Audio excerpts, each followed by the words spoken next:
चंद दिन कबल मौजूदा हुकूमत यूनान ने जिहड़े नवे वजीर एमीग्रेशन मुंतखब कीते ने, अज यूनान के नवे वजीर एमीग्रेशन की तरफों एक बड़ी सख्त स्टेटमेंट सामने आई है और बहुत सारे यूनान के न्यूज़ चैनल उस स्टेटमेंट के हवाले नाल खबर ब्रेक कर रहे हैं।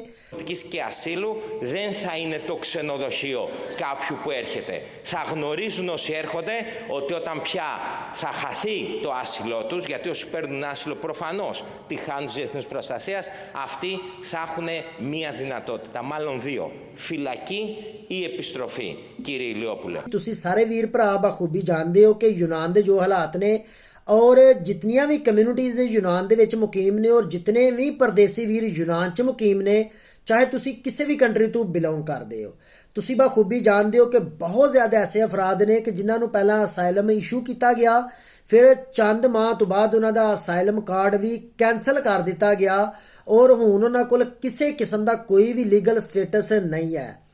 तमाम वो अफराद जिन्हों कोल किसी किस्म का कोई लीगल स्टेटस नहीं है, वो कोई भी कानूनी रस्ता इख्तियार करो, अपने वकील नाल राबता करो और कोई भी ऐसा पेपर बनवाओ जिहदी वजह तो तुसी पुलिस कोलों महफूज रह सको और डिपोर्टेशन तो भी बच सको। क्योंकि जिहड़े नवे वजीर एमीग्रेशन उन्होंने वाज़ेह अल्फाज दे विच बात कह दी है कि यूनान ना तो कोई होटल है और अगर किसी दी असائلम रिजैक्ट हो जाती है तो उस बंदे को सिर्फ दो रस्ते ही रह जाएंगे, एक जेल और दूसरा वापस उन्होंने मुल्क डिपोर्ट किया जाएगा। बाकी अल्लाह ताला की ज़ात तमाम परदेसियों का अपना खास रहम और करम करे।